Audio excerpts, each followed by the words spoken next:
எத்தனை போராட்டத்தோடு இந்த சத்தத்தை கேட்டுக் கொண்டிருந்தாலும் உங்களுக்குத்தான் இந்த வார்த்தையை ஆண்டவர் தீர்க்க தரிசனமாய் சொல்லுகிறார். உன் ஆத்துமா சிங்கங்களின் நடுவில் இருக்கிறதா? உன்னுடைய ஆத்துமா பல்வேறு இக்கட்டிகளில் நிறைந்திருக்கிறதா? உன் ஆத்துமா மரணத்துக்கு ஏதுவாய் போராடி கொண்டிருக்கிறதா? உன் ஆத்துமாவின் வழக்கை நான் எடுத்து நடத்துவேன் என்று இயேசு சொல்லுகிறார். Praise God in Jesus name. விசுவாசத்தோடு இந்த வார்த்தையை ஆமென் சொல்லி ஏற்றுக்கொள்ளுங்க. உங்க ஆத்துமா எவ்வளவு பாரத்தினால நிரம்பி இருக்கலாம்.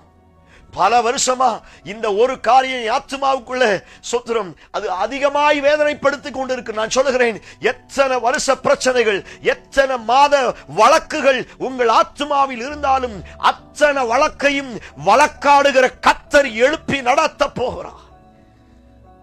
தைரியமாய் சொல்லுங்க, எனக்காய் வழக்காடுவதற்கு ஒருவர் இருக்கிறார். ஆண்டவர் சொன்னால, வழக்காடுவோம் வாருங்கள். Praise God, hallelujah. ஸ்தோத்திரம். என் வழக்கை எடுத்து நடத்துகிறவர் என் ஆண்டவராகிய இயேசு கிறிஸ்து. இந்த உலகத்துல நிறைய பேர் ஸ்தோத்திரம் அட்வொகேட் எல்லாம் நிறைய வழக்குகள் எடுத்து நடத்துவாங்க.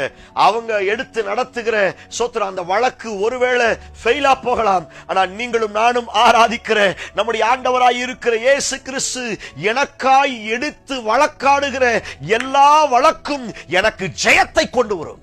எத்தனை பேர் இந்த வார்த்தைக்கு ஆமென் சொல்றீங்க?